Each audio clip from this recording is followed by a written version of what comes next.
I wrote. I think I just love aluminium because this is what I experienced throughout the years, right? So carbon won't last long. All right. Okay. You ready? Yeah. Okay. Let me just sing.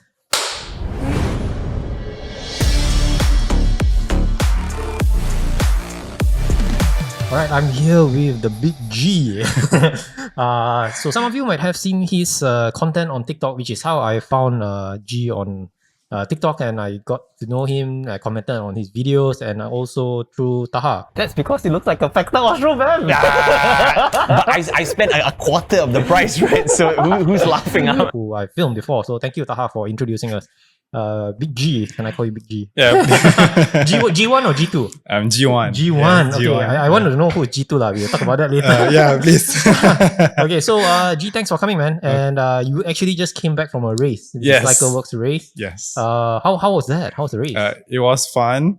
I read it's my second race with CycleWorks. The first one was amazing. It was a sprint event. Yeah. But today is different. It's an endurance event. It was something that I think I really bad at it because I was like, I wouldn't say suffer, but I didn't really enjoy myself either, you know. But I think that I still managed to enjoy myself. Yeah. Seeing like the younger riders putting a fight together with me, I was like, shit. Like, I wish I was like their level of fitness. You know, I mean, this was like me many years ago. You know, it's like.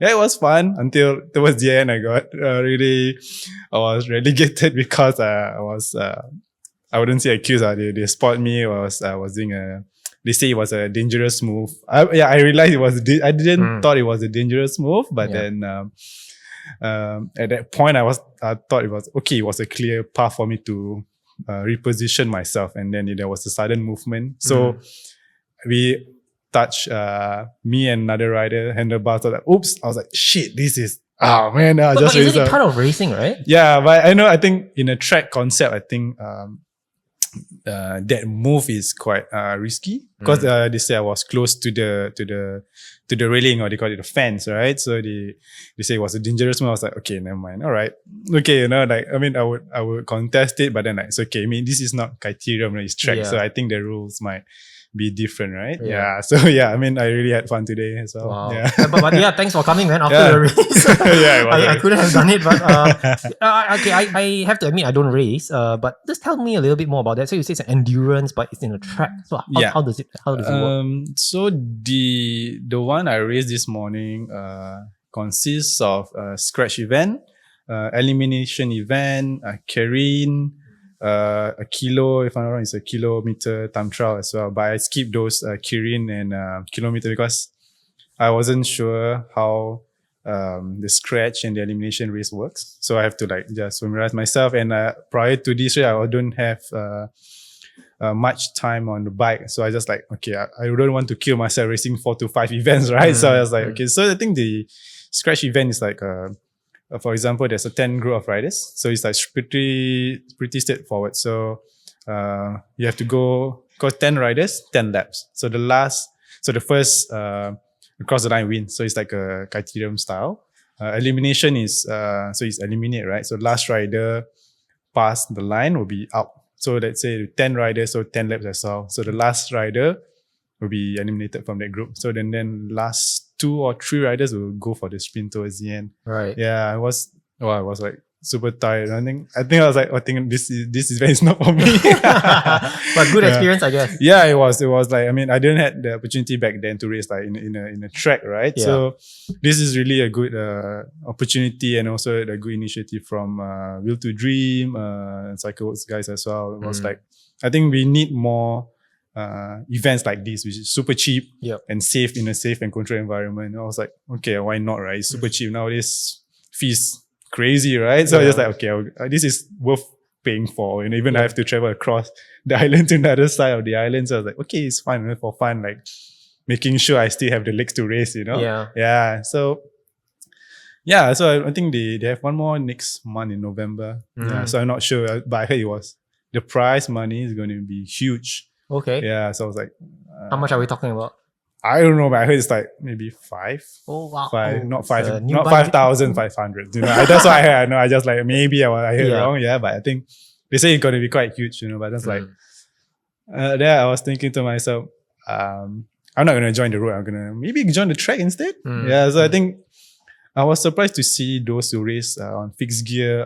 They are super strong. They are super young. Fixed gear. Yeah, Oh, it's so amazing. yeah, then in fact, like how I started my cycling journey basically Right. from fixed gear itself. Okay. Yeah, so yeah, I look at them like shit. I think I can give a good fight with these boys. You know, yeah, because I was surprised myself. Like shit, Yeah. these boys are like, damn, like I felt like it's like looking at Yeah. myself. You know, like So it's wow, not the like- bike. Yeah, it's not the bike. You know, it's Right. like they're riding like a I wouldn't say low quality bike. It's a decent bike, right? Like they just like mix and match. You know, like their outfit's not like mine. You know, it's like oversized jersey, wearing PT shorts, spinning shoes, not cycling shoes, spinning shoes. I was like, okay, maybe like these boys might have potential in the future to Yeah. represent the track. That's like Mm. I think that's what the key points of Will to Dream to what's it called, to scout better talents to pursue a track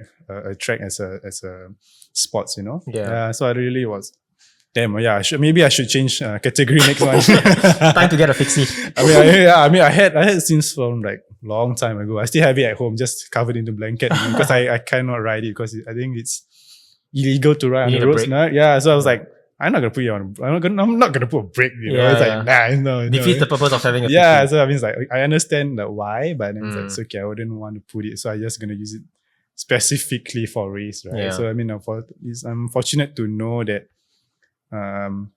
we have track event. So I was like, okay, maybe because I think to put all the bike together is really really hard work. You need that hard work, you know. I think I thought of myself like, I think I got one day to do this, but then when I got home, I was like, never mind. I just focus on the race first, maybe like on the road event Yeah. first. Then the next month, I will set myself like 2 weeks prior to that. I will slowly fix the bike, get the proper tires and gear ratios to ensure that this bike is fit to race, right? Yeah, Yeah, it was like super good. Yeah. And you started, you said you started through started with a fixie. Yeah. Is that how your cycling journey started? And you've been doing it for about what, 11 years, you think? Yeah.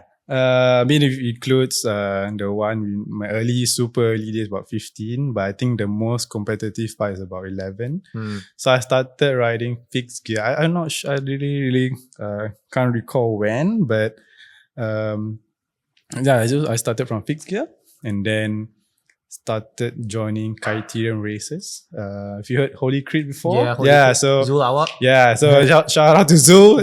He really pushed the local riders to really be good at what they are doing, right? Yeah. So that's why I learned to be very good at bike handling in fixed gear races, because I think the race track that Zul picked is super technical. And then I was like, this is fun, you know, but then the downside is there's no brake, so you really have to really risk it, right? Yeah. So I think throughout the years, from fixed gear, I was slowly introduced to road, because I think my old friend or my brother before him, G2 basically, he's G2 is your brother lah. Now we know. yeah, G2 joined Geylang Cycling Team. Okay. So before that, I was riding fixed gear and then just mix and match some old road bikes, and then he bring me over to join Geylang, and then we have really earned our spot to be in the team, right? And then I didn't really have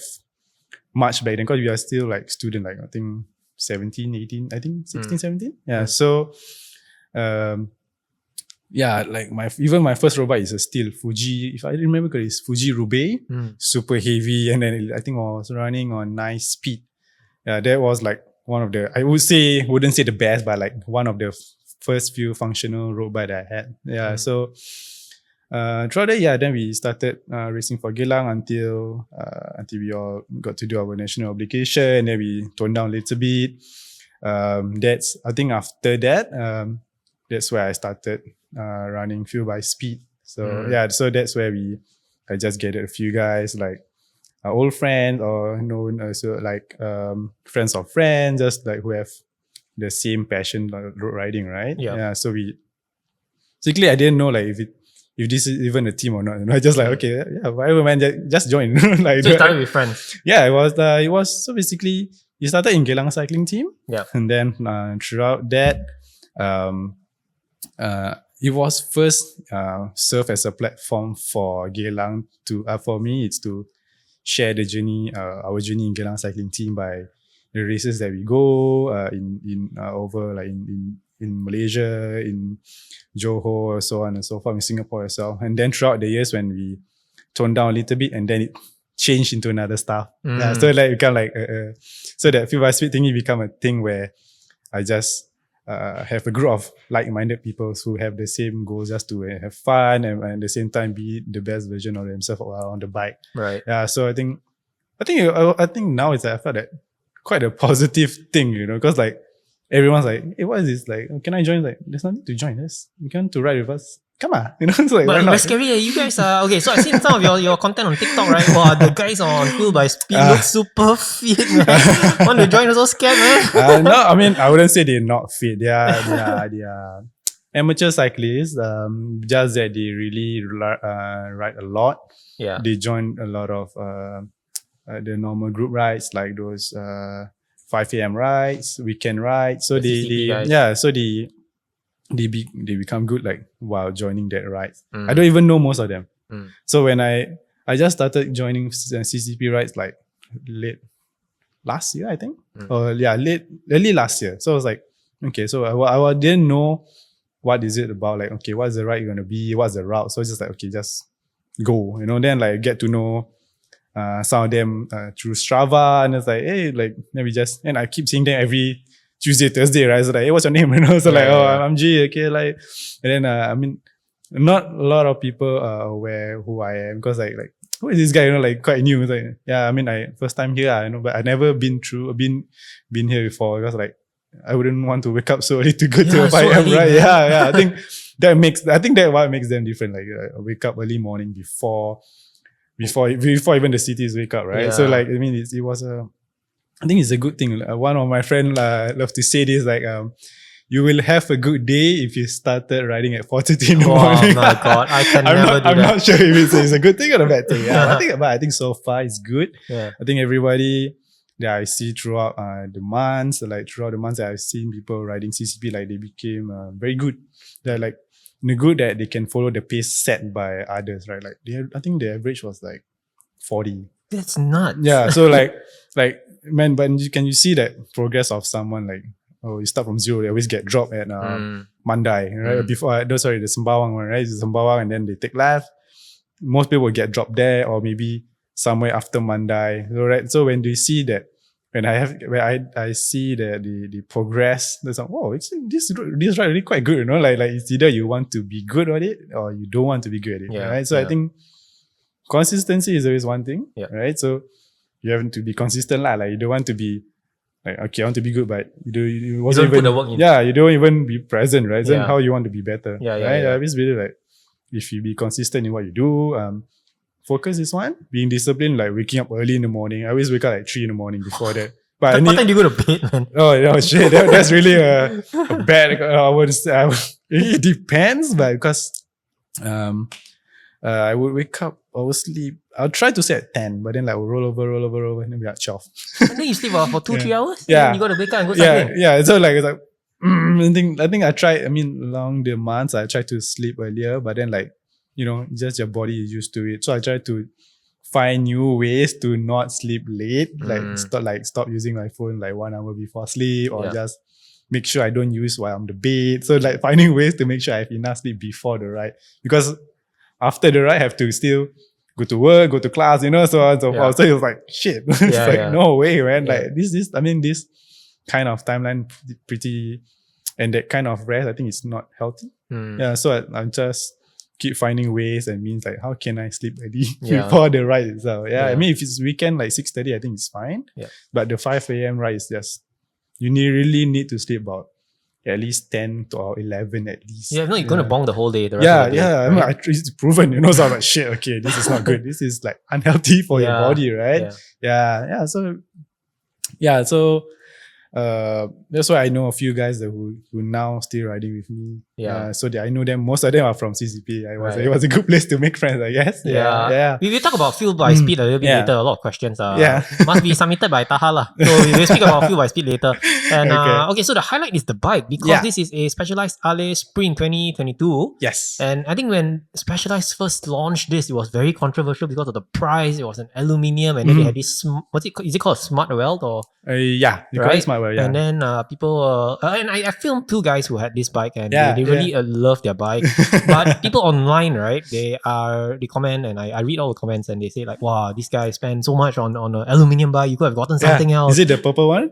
Purple. There's one Right. guy who had the same one as you. I filmed a long time ago, and when you rolled your bike in, and I looked at it, I remember yours was the launch color. I think like the launch color, the silver black. Yeah. But yours looked a bit bronzish. So I asked you whether was did you repaint it or was it a special color? But you said it was it's over Maybe, time. no, I don't. I think it's sweat. I don't really realize it until you pointed it out. Yeah. Yeah, but I think maybe the lighting. I don't know. Maybe lighting, Yeah, yeah. maybe. Yeah, because I always clean my bike. Mm. Yeah, so I wouldn't. I mean, I spend a quite long time in the sun, right? I always ride like 3-4 o'clock in the afternoon, right? Just maybe that effect. But I think when I look at home, like it looks the same. Maybe just the lighting, maybe. Yeah. Yeah. So tell us about why did you buy an aluminium Specialized? Okay. Let's talk about price because I think a lot of misconception about price. If you're just looking at the frame set alone, I don't think it's what 2,000-3,000. No, it's I got it at a good price, below 2.5. Okay, Yeah. So, new or new? It's Okay, new. new. I think it's hard to get size 52, and I managed to get it from my friend Hussein. Yeah. It was 43, and then so he tried to see if they have any stock left in this colorway. So I was inspired by Pina Dogma F. the So- plutonium one. Yeah, so from my friends, like shit, but I can't afford a Pina, so I'm just gonna get this one. So it's just okay. Yeah, I think I wrote. I think I just love aluminium Okay. because I mean this is what I experienced throughout the years, right? So carbon won't last long. Because I think back then when I was in my Geylang days, I really when we say we really train where we have to really whack the bike, where you can feel like you whack until to the point that you can start to feel there's a tail whip. Oh. So that's where you feel that carbon don't really last. Mm. And maybe because it's not really like, it's not, I didn't ride like special S-Works bike, so probably like it's like just another carbon frame. So that changed my perspective of like, I think carbon won't last. So I heard this phrase from my friend where he says that maximum usage for a carbon bike is about 5 years. That's very short. Yeah. So like, why would I pay for like 15, 20K and then it only lasts for 5 years, right? Yeah. So before I got this bike, I rode a 2018 Allez Sprint as well. Mm. Yeah, it was a rim brake. I got it in 2018. But there was like super basic components I had on. So it was a Shimano 105, 11 speed. Mechanical, Okay. yeah. Because that frame we cannot run Di2 because the wiring for the rear derailleur is external. Can't go in the frame. Yeah. So like it would be nice, right, to have a Di2. Yeah. So, and then I run on a Vision Metron 40. So that bike was like my first proper road bike, which I buy up to my my own choice of components. I use Shimano, Pros, Specialized saddle. So and then I been whacking that bike since 2018 until recently I bought this bike, and the bike still feel the same after all the whacking or the climbing. So like, definitely this aluminum frame really lasts long. Yeah. So then when this frame came out, I was contemplating if I should upgrade that 2018 Allez or just get a new one. So I have to ask my friends, what do you think if I should get a rim brake or disc brake? Like, yeah, you should get disc brakes. Like this is where the market is, right? It's like you must follow the trend, right? So you have to get a disc brake. So like so I was do the calculation. I have to get. Technically, I didn't touch anything from my old bike. even the saddle, right? So I was confident, okay, maybe I should port over this, port over that. And then when I think of it, it's like, it's a new bike. So just get everything new, you know? So it was like, I went above budget, was like 1,000. Okay. Yeah. What was the initial budget that you set out?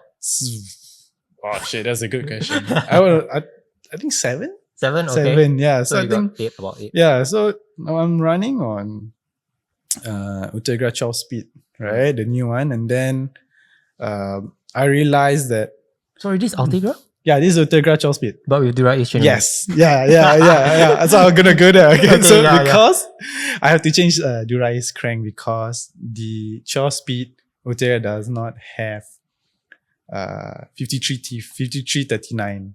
So then I checked. So the smallest is 5236, right? So all the throughout the years I've never go below 5339. So I was like, when I started using 52, and then I felt like, why, like I cannot keep up. Yeah, I was like, I tried my hardest, you know, and then I asked around, like, why do we have 5339? I said like, no, I think this is what the standards now. So it's 105, the biggest is 50.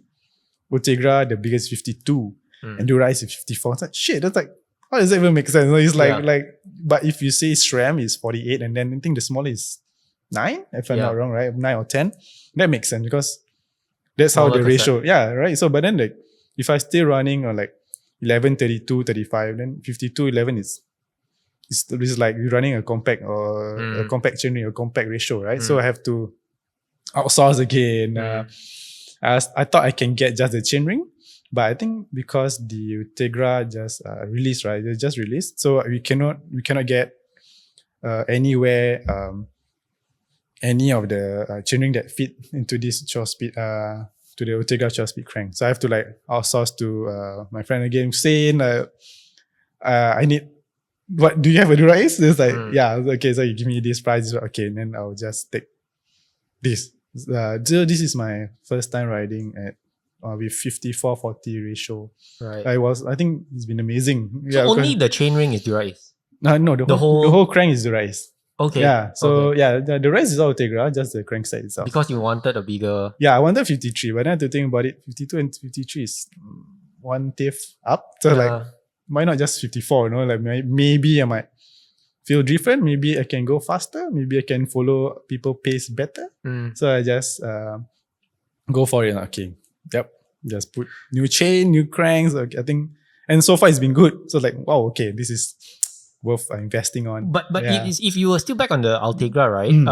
Let's say if you couldn't find the ratio for the front chain rings, would it work if you just downsize the size of the sprockets? I think for Shimano, I never heard anything smaller than 11. Okay, so that's the smallest you can. Yeah, 11 is smallest. Yeah. So like, I would change the cork, but then like, I doubt they have it. Okay. So now you've ridden Ultegra, Dura-Ace.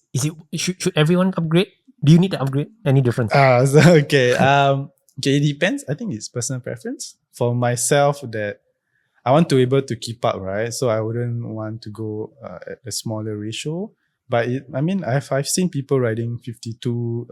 What's the smallest one? 5236, is it? 5236. So that's like me lah, weak. That's it. Yeah, so 5236. But I think it depends on the rider itself. So let's say I like to do a lot of, I wouldn't say fast rides. I'd like to go fast on flats. So 54, running on 54 really, really helps. And I rarely climb. So I think this running on 54 with 1132 is just nice for me. But like I say, it's personal preference. Like some of them like to climb. So they like to use 5236 or 5339. But then that would be like 11 speed, right? So nowadays, 12 speed will be running on 5236 or 5440. Okay. Yeah, I got one friend who riding 34, I think. Yeah. That's like okay, personal choice. Okay, I'm not gonna say anything. Yeah. What's your crank arm length? 172.5. Okay. Yeah. Are you very picky with that, or have you tried different lengths? No. Okay. Just like follow my old setup from before. Okay. So I run, I just make sure. To be honest, I never really go with bike fitting throughout the years. I never once that I tried bike fitting because I think like it's go by feeling. I always say to a lot of people, just go by feeling. I'm still going by feeling. So I think it depends on how you feel, right? For me, like my stem, my satellite is always the same. Like the old bikes that I rode, it will always be 120. It won't go any longer or shorter. It's always 120. So the same as the crank. So I'd see before, like I don't even have to check. I asked my brother. Ask G2. G2, what's your crank size? Crank height? Crank length is like 172. Okay, I'm just gonna buy 172.5 because we are the same height, right? Same height, same weight. So that whatever he have, I can use, right? Whatever I have, he can use as well. It's like vice versa. Right. Yeah. Okay. And the frame, back to the frame, right? Yeah. So riding a carbon and aluminium, everyone, maybe people who have not ridden an aluminium frame or people who always go for carbon. How would you describe the sensation of riding aluminium compared to carbon? Is it stiff? Do you feel all the vibrations? Surprisingly, I don't really feel the vibration. I mean, so far it's been like very smooth. It's like compared to, I would compare it to the old Allez, right? Because I never really ride carbon bikes, but definitely carbon bike might have a better feeling. You know? But then for me, so far this bike has been super great. Okay. Yeah, I never felt that. It's smooth, so definitely it's smooth. I think because of the components I run, maybe the surface I rode on is good. But definitely if riding in TMCR always smooth. Less vibration, you know. In Wheelset, these are pretty, I won't say extremely deep, but somewhere in the middle. About 50 mm, is it? Yes. 50 DD Swiss. And why did you get DD Swiss and 50 mm? Oh, it's a good question. Shout out to my friend Faris. So I don't have much knowledge on wheels because I've been using training wheel for the longest time. So I don't really have my own training wheels. My own race wheel. So I have to go through Carousel and search, and I have to send him like, look, which one is good, which one is good, which one is good. Then he's like, oh, this is good because this is they call it one of the bomb-proof wheels, right? I didn't know what that means. I was like, okay. And so like even you whack, you wouldn't flex, right? So I was like, okay. So at the same time, the hub as well, it's 240. So 240 good or no good? So like 240 is good. I think the highest is 1.4, is it? Yeah. So like this is like the mid tier. It's like Ultegra. I say if it Shimano is like Dura-Ace is the top tier. So this is the Ultegra in DTC. Right? So like okay. And then I never really go above 40 before, 40 mm. So the wheels that I had on my old Allez is running on 40 mm Vision Metron. And then this DT Swiss is 50. I think because I like to do a decent climb as well. Like flying, going up the flyover. Like if you run on 60, I think it will be a bit hard. Yeah. So I think 50 for me is good for a sprint and good for climb as well. So it's just nice, the middle. Right. Yeah. Okay. Yeah. And cockpit and saddle. Cockpit. So I didn't know they had a matching XL7 stem for this. So I have to ask, do they have matching cockpit? So I got from my friend as well, I want the SL7 stem and then I have to change the headset. I'm running on Pro Vibe Aero handlebars. It's 38 cm. Very narrow. Yeah, I don't know. Maximum gains. Maximum aero gains. As aero as possible. Yeah. So the stem is 120. So I think because I choose to slam the stem because I downsize the frame. Yeah. So I think it will make perfect sense to slam. Because point it down. I think this is, I forget what is it. I think 12 degree stem. Degrees. Yeah. So it looks, it will look straight if you take a look from the side. Yeah. So it'll be, I think, nicer. Yeah. So and the saddle is, I've been using power saddle. Okay. From my old Allez as well, but the old Allez is running on alloy rails, and this is full carbon shell and railing as well. What's the weight? The saddle? The whole bike. The whole bike. And to be honest, I don't know. Under 7.5 or more than 7.5? More. I mean, I don't know how was the average weight for an alu frame, but for the alu bike, but before this, I was using a training wheel. It was like 8.5, 8.4, I think. So 8.4. Yeah, and then I changed the DT Swiss wheels and then I changed the saddle. So I think it might be a little bit different. Probably, I wouldn't say below 8, maybe 8.1. I think. Yeah, I don't really. To me, weight don't really matter, I guess. I mean, as long as I know this component is like this component is like, I think the weight is should be okay. Yeah, I never really weight. I don't really bothered by the weight technically because I feel like as long as I know the component is good, it's good enough for me. Anything you don't like about the bike, or would you want to change anything? Change? Not really. I think I like the way it is. Yeah, a bit. If you say about upgrading group set, maybe I will go to Dura-Ace, full Dura-Ace 12 speed. But so far, I think this will do. Yeah, I think it worked perfectly fine. I raced on it like with this bike I raced 3 times. It's been good, super good. I was like, okay, no complaint then. Like, even the mechanical aspect of the bike, the way it handles, the way it dives into corners, the way I sprint with the bike is good. So I really, really like shout out to my mechanic, shout out to my friend who recommended me all this, who poisoned me to get all these components. So I was like, okay, super grateful. So I don't really have a complaint for this. I mean, I love every inch of the bike. Okay, we'll see what the comments people will mention about it being an aluminium frame. We'll see when the video is out. Okay, so I'm going to move on to Instagram questions that were submitted by some of your friends and my followers. A lot of them. Let's start with this guy. Must be your friend because I was asking what is G1, G2, and who is faster? His question: G1 or G2? So you're G1, right? Yes. G1, and your brother's G2. Yes. So who is faster? Okay. I would humbly say it's G2. G2. Okay. I mean, throughout the years when we both active racing criteriums, I'm the one who always help him, bring him to the front, and always bring him to win races. Wow. So yeah, I think. Is he your older brother or? He's my younger brother. So he's 2. Okay, so I mean, if you ask now, definitely me, right? I mean, back then, if you compare, because we both train the same, so by then I felt that every time I felt that I have this, I wouldn't say obligation, but I felt that this I want to do it for my brother, right? So I would just sacrificing myself, chasing everybody down to make sure he win the race, So like, definitely he's fast, So like, no complaint. Like, if you compare me back then, yes, it's G2. Now it's me. It's my time to shine. The roles has reversed. Hopefully you can convince G2 to come onto the show, lah. Yeah, please. Let's interview him. It will be super fun and so funny as well.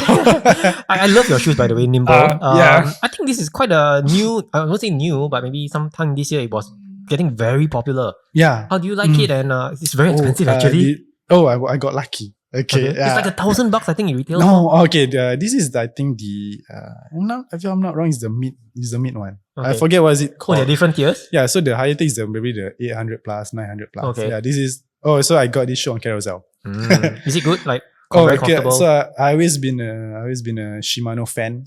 I always use everything that my shoes has been a Shimano. It's like R320, R321. So the latest Shimano shoe I had is the Aspire. What is it called? The bluish 304. 403, I think. Yeah, one of the shoes. Yeah. So, but this Nimble shoe is stiffer than the Aspire. It's leather on top. Yeah, and then the carbon sole at the bottom. So when if you ride it in a long period, you start to feel like a bit numb. So, but the Shimano works better for me. But I tried to use both for races to see like which shoe better. But I think they're not both feels the same. Just that the way I fit the shoe properly it plays a part to make sure that like I can be as comfortable as I can while in races, right? Yeah, I think I cannot say which one is better, but I think both works well for me. Yeah. And you're on yellow clips, this Shimano, which it has the blue, then yellow, then red, right? Yes. So yellow is somewhere mid tier. I think no, yellow is the low tier. Oh, okay, then blue and yellow, red. blue, red. I'm on red. You like to have a bit of play. I have a bit OCD. I don't like my shoes to move. Okay. I've been using yellow. I never changed any. Yeah. Been yellow all the way. Yeah, because I think the way we pedal, like some people, for me, I need to have that free play because I set the clip myself, right? So at the same time when we pedal, we just want that feeling where like there's a free play bit. So the way we pedal can be like inwards or outwards. So for me, I can be both. So I cannot be using blue or red. So I think red is stiffer, zero flow. Blue is mid flow, I think. Yeah. Then yellow is like zero. I think like it's a free play. That's that. I'm not sure what you call it, the yellow one. Yeah. Just I felt that using the yellow cleats, it's more comfortable for me. Okay. Next question. How are you enjoying your Allez sprint? This guy says he also has one with a SRAM Force setup and he's loving it. Though his setup costs a lot much more. How are you enjoying your Allez?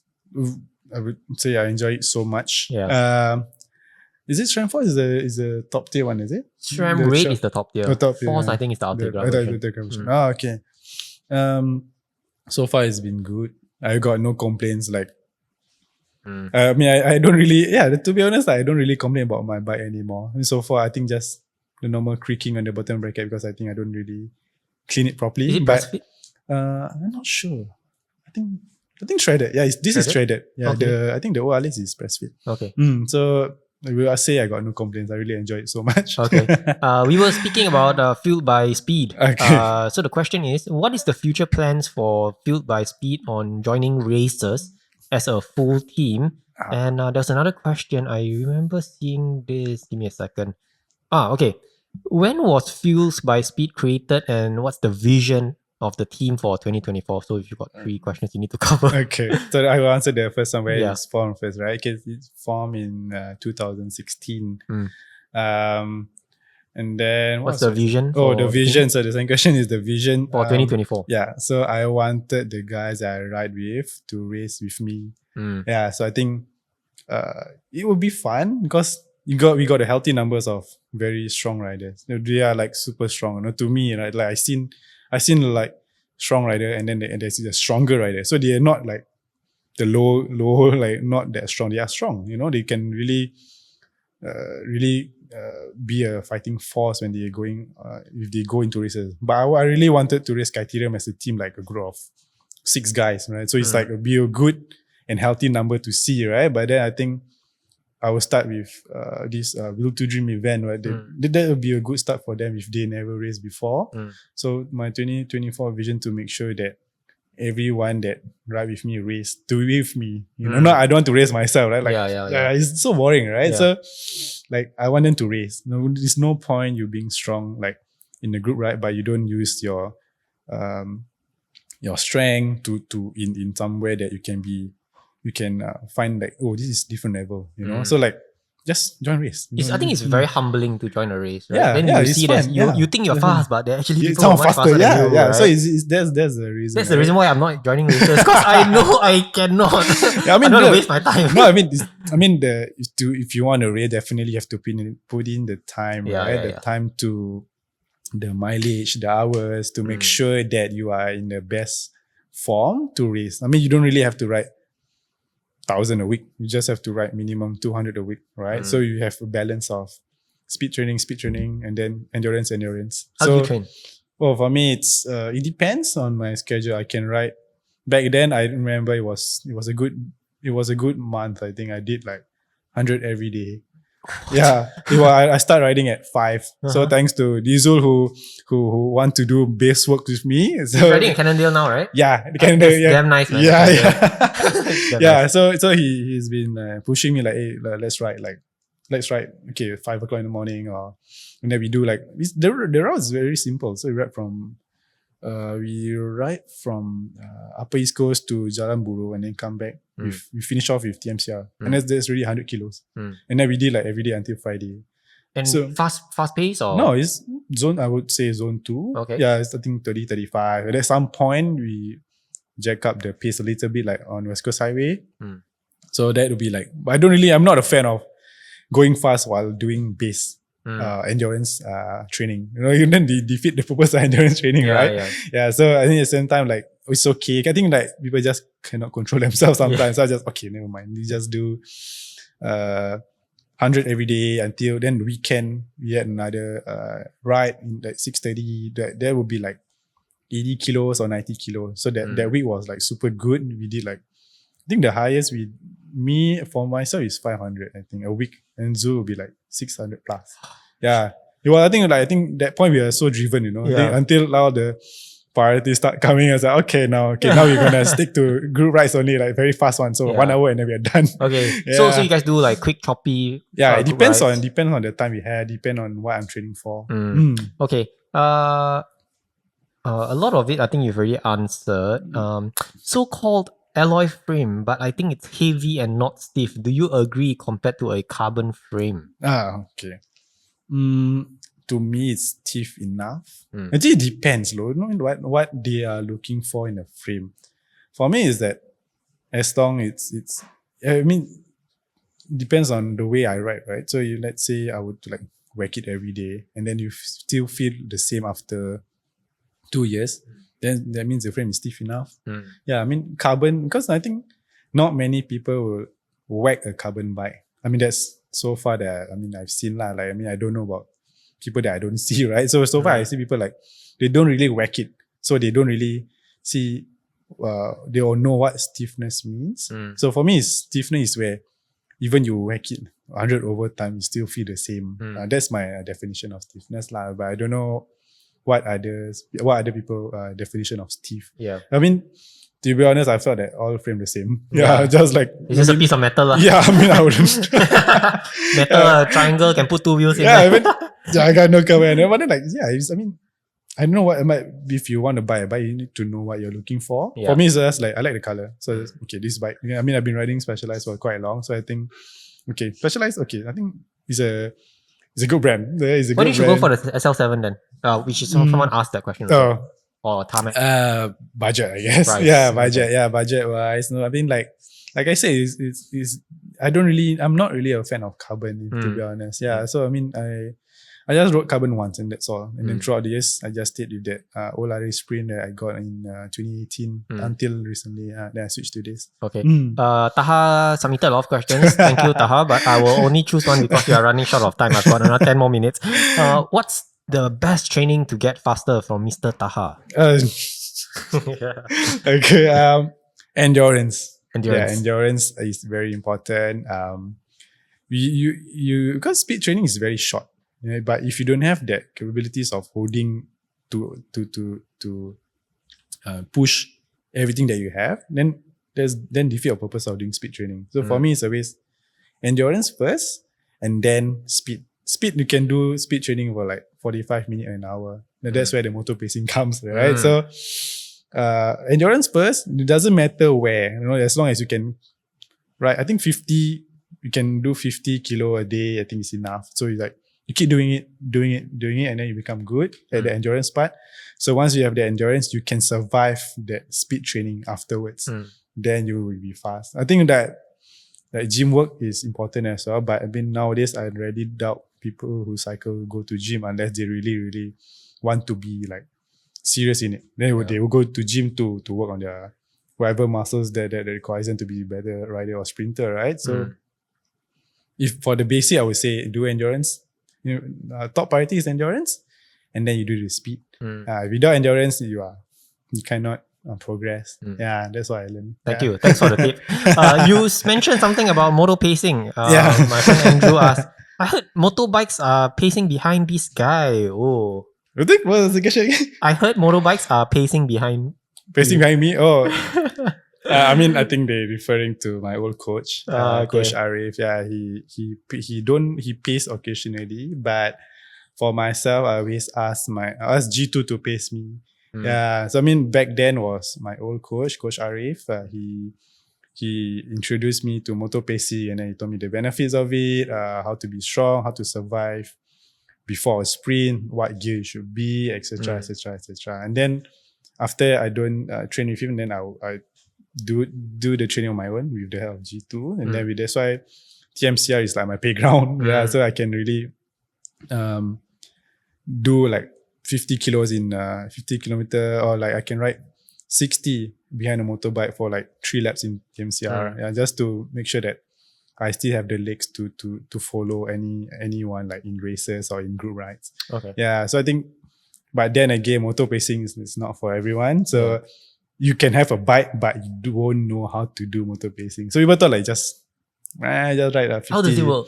So basically, you have to be a rider first. So then you know how it feels like. So because me and my brother, like we've been doing it for quite long, right? So we see how my coach did it like back then, and then we just do it. So basically, you have to be stable. One thing, your throttle hand have to be stable, and then you have to know that at what speed you want to go. If you go below 40, just don't do it. If you the purpose of motor pacing is to go as fast as you can. So let's say you have to hold 50 all the way, 50 kilo an hour all the way. An hour? Yeah. Wow. Yeah, Okay. and then 50 to 55, and then that's your main speed. So the purpose of motor racing is to stimulate race scenario. Like this is what race gonna be. Like if you race in Asia, like those pros, 50, they won't go 50, they go 60, right? That's why they will run on 54 or 55 tuning. That's what I heard from my friend. So if you were to go at 40 an hour, it's like, right, I can ask somebody to pull me, you know. If you want to go, the purpose of motor racing is to go to a certain speed that nobody can. So it's going at 60, 55, 60. To stimulate like in a peloton. Yes. Okay. Yeah. So towards the end, and then they will like ramp up to 70. And then that's where you either able to follow or you don't. That's why you know that you are strong or not. You are like, you're capable of keeping up or not. Yeah. Usually that's what we do in back then. So like they ramp up at 60 and then towards the end 70. Bam, then everybody just sprint. And you can only do this in Singapore, I guess, TMCR with no lights and everything. Right? You mostly do it in TMCR or? Yeah, because it's just like the only place that I like to go because it's very quiet sometimes. So I just like do it. And this game is good because it's very quick. So I know at which point the wind's going to be headwind, which part is going to be headwind or tailwind, crosswind. So I like, okay, this part, okay, then we can just plan out where we want to do, right? So it depends on the race that I want to go as well. Yeah, so yeah, that's about it. But not many people have that opportunity to do because like they have no reason to do it. Yeah. Yeah, unless you're a national squad, I guess. Then they have that privilege of doing it. But if you're just an amateur rider, then you wouldn't have to do it. Yeah, so but then some people still ask me like, can I do motor racing? Can I do motor racing? Like, okay, like I need to know what you're training for. If you're training for mountains, why you're doing motor pacing, right? So if you're doing racing like stage races, yes, then you need to know how to survive at this kind of speed. Yeah, that's where like, okay, then I will help you. A few people that on this show, I help them do motor racing. I wouldn't say names, but I'll help them. Yeah, so I mean they're nice. I'm happy to help. I'm super happy to help them to push themselves to be a better rider. Yeah. And I like when people ask me like if I can help them. Like, yeah, sure, I would love to help you because that's like I want to bring forward what I've learned from before and then give it to you, right? Like why not, right? I don't even ask for money. It's like it's okay. If you win the race, then it's good. I'll be happy as well, right? Yeah. So. Wow. Okay, that mind blown, man. Motor pacing at 70. Okay, that's cool. Yeah. One more question before I close up. My cameras might die. I see on TikTok, you do a lot of track stands. How do I do it? I know it's a lot of controlling of the brakes and the way you angle your front bars, right? Yeah. How do I do it? And can I do it seated or do I always have to be on top? So I have a bit more pressure. You can do both. Okay. I mean, personally, because I come from a fixed gear background and it's super easy to do on a fixed gear bike. It's just because of the pedals, yeah, right? You can back pedal. I don't know. I mean, it's hard for me to explain. I think because the first way to do it is just make sure you have a light gear and then you turn, like let's say your right pedal is forward and then your handlebar must turn the same position as well. So you cannot be the right pedal forward and then you turn to the left. So that balance is off. So you have to turn handlebar to the right and then the right pedal forward. Okay. Then it will be naturally have that. Then I think that momentum where you start to rock behind, you just push your pedal slowly in front. Yeah, and I think a lot of people ask me how. Like, actually, I also don't know how to do. Cause I think because feelings. It's feelings. Yeah, it's like because I came from fixed gear, so like it's like this guy commented me like you can lift the fixed gear, but the fixed gear won't lift you. So I was like, okay, I guess that's true. You know? Yeah, but I think some of my friends did it, and then they like. Do you modulate the brakes? Not really. It's just like. I did a few taps on it. It was like let me just make sure I don't really roll back too much or roll forward too much. So just like left, right a bit, like play with the rear a bit, play with the front a bit. Yeah, I think my friend tried to do it, and then he had a fall. So I was like, shit, what do you do? And I was like, I tried to do this during 7, I fall. Then like, when my friend was like laughing at him, I was like, shit, okay, like it wasn't there. Probably best to do it without clip shoes. Don't Yeah, clip in. yeah. If you want to try it, Yeah. like, just Do it use on the grass. normal The shoes. grass, Yeah. I don't think you can do it. Just normal surface. Just Yeah. don't use cleats, I guess. Yeah, For a start, you know. Yeah. Yeah. So And yeah. So, last question. I know that was supposed to be the last question. The videos that you shoot on TikTok is so clear. Let me guess. This is shot on an iPhone on portrait mode. I cannot say. I mean, Oh. okay, wait. And it's not. I cannot say because some things that you're not supposed to record. I mean, Okay. but okay, this is because I'm not the one who shoot it. Okay, I can say it because we use iPhone cinematic mode. Yeah. It's from most of it is from Dizul. Okay. Yeah, Dizul is the mastermind of this content that I posted and share on our Instagram, on TikTok. I mean, at some point we tried.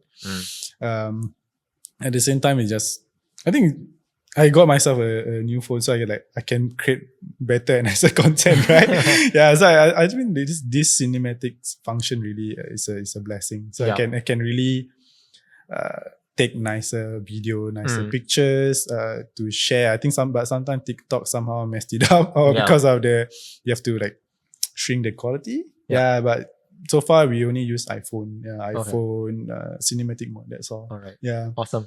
Thank you so much, G. Yeah, no problem. I need to get G2 on the show. Please, if you need it, just let me know. Yeah, I think it will be fun if we are both here to answer whatever question you want. Yeah. I'll try to get G2 after this. We try to work something out. Yeah, but please. thank you so much. If you don't mind, if I can close the video, the episode. Just like to say, if you guys enjoy this content, do consider maybe subscribing to my Patreon. That helps fund this channel. And also, you are on TikTok?